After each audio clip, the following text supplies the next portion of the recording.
Éxodo frente a éxodos.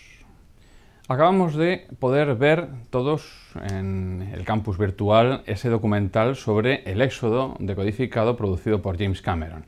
Bien, nos plantea una cuestión muy interesante y es la utilización de los medios científicos modernos para intentar desentrañar o explicar las causas que habrían provocado aquellas famosísimas 10 plagas de Egipto, aquellas 10 plagas bíblicas, tal y como aparecen relatadas en el Éxodo, precisamente, ese segundo libro de la Biblia. El Éxodo, como episodio literario dentro de la Biblia, nos está contando pues, la presencia del pueblo judío, o hebreo, o prehebreo, casi podríamos decir, en Egipto, desde la época de José, hijo de Jacob, y los siglos subsiguientes hasta la época de Moisés, cuando, presuntamente, es cuando se va a formar ese pueblo hebreo en torno al momento en el que parten de Egipto de vuelta a la tierra prometida, ¿no? La tierra de Canaán. Y ese momento del éxodo, de esa huida de Egipto, se produce en el momento fundacional del pueblo hebreo, y que hoy en día los judíos lo consideran como el momento en el que se funda realmente tanto su religión, aunque con esos episodios más antiguos de Abraham, Isaac, Jacob, etcétera, etcétera, como del propio pueblo judío. Bien, cuando nosotros vemos el documental, pues podemos ver que tiene cosas muy positivas, pero también tenemos otras muy negativas. Para empezar, podríamos decir que el documental no está realizado por especialistas en investigación histórica, ni por investigación científica en el campo de geología, que se va a utilizar, por ejemplo, para explicar las causas de esas 10 plagas de Egipto, sino que está realizado por un periodista de investigación, afamado, premiado por otras cuestiones, pero que en cualquier caso le falla a veces ese sentido más científico que tienen los especialistas en los distintos campos. Así pues, para empezar, tenemos que decir que es un producto casi de Hollywood, ¿no? Tenemos ahí a James Cameron y luego para la televisión tenemos ahí ese History Channel y todo este tipo de producciones por lo general se rodean de un gran dispositivo de medios, visuales especialmente, y lamentablemente acaban cayendo en el sensacionalismo, ¿no? Porque tiramos más de efectos especiales o de montajes y a veces lo que hacemos es interpretar las fuentes con cierta manipulación. No hay un análisis de tipo más erudito, más especializado, aunque constantemente se citan a distintos investigadores que dicen esto, que dicen lo otro, pero realmente no se está contrastando todo en común, sino que uno habla sobre esta cosa, otro habla sobre la otra, pero cuando nosotros tenemos que utilizar todas esas fuentes para elaborar nuestra hipótesis, esa teoría que estamos sosteniendo, pues al final parece que hay determinada manipulación interpretativa.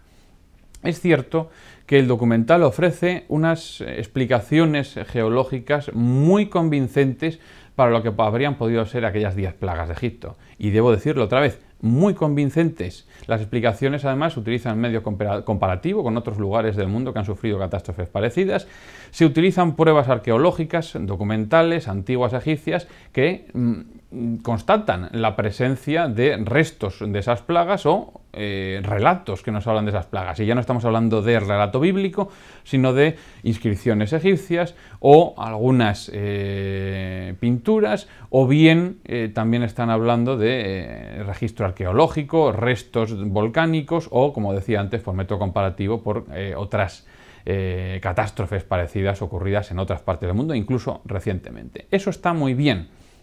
Incluso cuando explicamos esa abertura del mar, que como dice el vídeo no es el mar Rojo, sino el mar de juncos, pues al final, según lo que decía, ¿no? Las versiones más antiguas de la Biblia, antes de que una traducción medieval cometiera el error y es empezar a hablar en ese momento de Mar Rojo, cuando realmente la Biblia nunca dijo originalmente que aquello fuera el Mar Rojo, pues nosotros nos vamos a encontrar con que esa explicación de la abertura del mar también tiene unas causas geológicas, y todo ello parece que va además manteniendo una explicación muy coherente en torno a, por una parte, todo ese ambiente de catástrofes, de movimientos sísmicos bastante habituales en la zona del norte de Egipto, en la zona del delta, por la confluencia de 3 fallas en esa precisa zona, y al mismo tiempo esa gran catástrofe natural que debió ser en torno al siglo XVI a.C., que fue la explosión volcánica del volcán de la isla de Tira, ¿no? El actual Santorini. Una gran catástrofe en el mundo antiguo, porque realmente esa explosión se dejó sentir, pues como lo habría de ser, Krakatoa, muchísimos siglos después, varias veces a lo largo de la Tierra, ¿no? Esa onda expansiva, pero al mismo tiempo como esas nubes gigantescas llevando restos de piedra pómez, llevando la ceniza, pues van a ser detectados después mediante la arqueología en todo un mapa de ese Oriente Próximo y por supuesto en el norte de Egipto, donde también se dejó sentir ese volcán, su explosión, sus consecuencias, que al fin y al cabo explican, y además científicamente y de forma perfecta, algunas de esas plagas bíblicas, como por ejemplo la de que el cielo se oscureció completamente cuando era de día, o que, por ejemplo, cayera a la vez nieve y fuego del cielo, algo que, según las religiones antiguas, solo se explicaba por la potencia natural de los dioses y que, sin embargo, nosotros sabemos que eso es granizo volcánico, que es un fenómeno hasta cierto punto habitual cuando se produce una explosión volcánica de estas características. Todo esto, como decía, está bastante bien, pero luego tenemos algunos problemas, y es que las dataciones son inconexas. Aunque nosotros tenemos testimonios arqueológicos o literarios de esas distintas plagas, resulta que no coinciden en el tiempo y a veces hay una separación de un siglo, incluso 2 siglos de diferencia entre unas y otras. El documental además también de repente coge lo que dicen los arqueólogos sobre la explosión volcánica en Santorini y lo que dicen los geólogos y parece como que hay un siglo de diferencia entre la datación de unos y otros, y lo que hace el documental es decir, bueno, pues en el medio. Bueno, eso no se puede hacer, evidentemente. Dice, más o menos debió ser en el medio. Pues no, seguramente no. Va a ser en un momento muy concreto y eso evidentemente nos trastoca también toda la datación de todos los hechos que suceden alrededor. No ocurrieron a la vez y eso es lo que falla en explicar el documental producido por Cameron. Y es que todos esos discursos forzados que se producen al final están basados en un supuesto que al final, por el sensacionalismo, olvida el carácter científico que pretende tener la investigación. ¿Intentamos desentrañar el relato bíblico del Éxodo? Bien, perfecto. La mejor forma de desentrañarlo es utilizar la ciencia. Muy bien, la geología, la arqueología, también la historia. Y en este caso la historia lo que nos tendría que decir al respecto es que no existe un éxodo como tal, sino que son distintos éxodos. Cuando nosotros cogemos la Biblia tenemos que contemplarlo como que no es un texto histórico. Es un texto de carácter literario y religioso. Nunca pretendió ser la historia del pueblo judío, aunque a lo largo de nuestra historia, a lo largo de muchos siglos, ha sido interpretada, mal interpretada, como si fuera la verdad suprema, no solo en el ámbito teológico y religioso, sino en el ámbito histórico, en el ámbito de la realidad, cuando realmente gran parte de la Biblia, sobre todo las partes más antiguas, utilizan un lenguaje simbólico. El sentido que tiene la Biblia, al fin y al cabo, es de revelación teológica. Y en cualquier caso utiliza a veces relatos que pueden tener en muchas ocasiones, como digo, un carácter simbólico e incluso mítico. Ese carácter de revelación teológica no debería ocultar a nuestros ojos en que en algunos momentos podamos detectar determinados momentos donde haya una historicidad, ¿no?, en esas partes del relato, que haya determinadas partes que sí que tienen un carácter un poco más histórico. Al mismo tiempo, estamos diciendo que como es un texto literario religioso con un carácter simbólico, incluso mítico, no pueden interpretarse las partes más históricas al pie de la letra, como si aquello hubiera ocurrido absolutamente real, ¿no?, como si hubiese sido al pie de la letra. Debe aquí entonces introducirse un necesario diálogo entre la fe y la razón para aquellos creyentes que digan las causas científicas a lo mejor van en contra de lo que dice mi fe. No tiene por qué ir en contra, mientras que el que no tiene fe y se queda solo contra la ciencia, pues va a tener ahí una explicación científica de esas catástrofes, de esas plagas bíblicas, pero al mismo tiempo el creyente va a tener su fe para entender ese sentido de revelación teológica y al mismo tiempo va a tener la razón a su disposición para poder entender histórica, geológica, científicamente, al fin y al cabo, cómo se pudieron dar algunas circunstancias. Esa parte es la que, al fin y al cabo, el documental acaba cojeando, ¿no?, porque utiliza la geología, utiliza la arqueología, pero al final con las dataciones utiliza unas cosas, utiliza otras y le falta ese sentido histórico. No debió ocurrir un solo éxodo, sino determinados pequeños éxodos a lo largo de varios siglos, durante los cuales aquellos incipientes hebreos, podríamos decir, iban retornando a la tierra prometida. No hay un solo faraón a lo largo de toda esa época. De hecho, la Biblia se cuida muy mucho de mencionar el nombre del faraón. Siempre nos quedamos con Ramsés II, opuesto a Moisés. Eso nos lo ha transmitido muchísimo el cine estadounidense.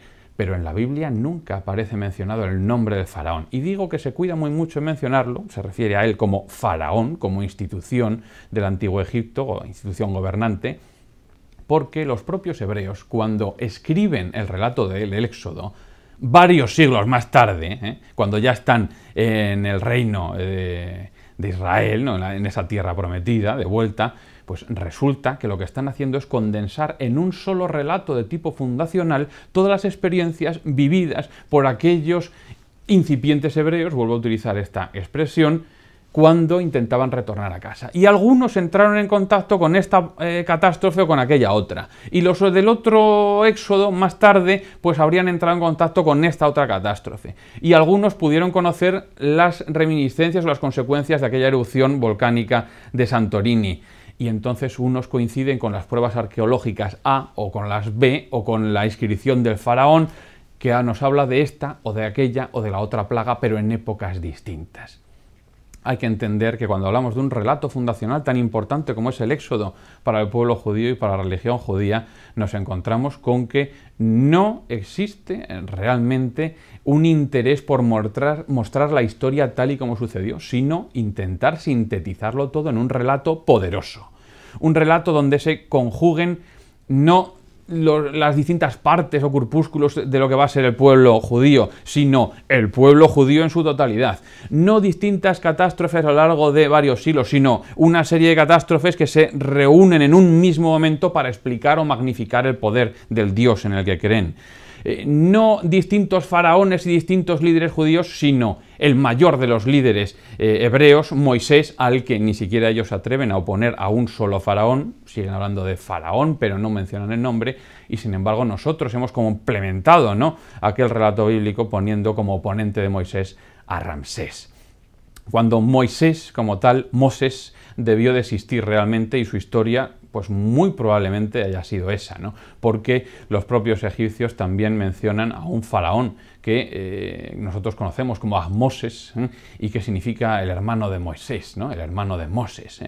Pero quizá todo ese relato que nos habla del Éxodo, pues quizá pueda ponerse más en relación con el hijo de Ramsés II, ¿no? Con lo cual tenemos toda una serie de Menertap, que tenemos toda una serie de construcciones posteriores, pero que nosotros desde la actualidad tenemos que saber entender.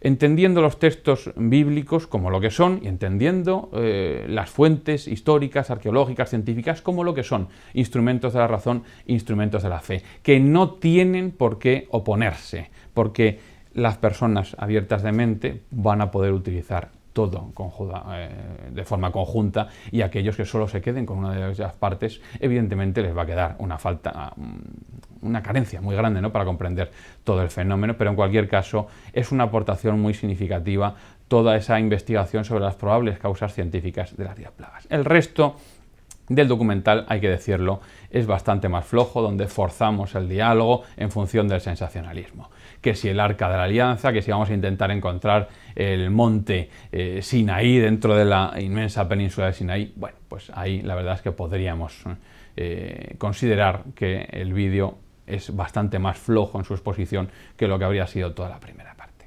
Gracias.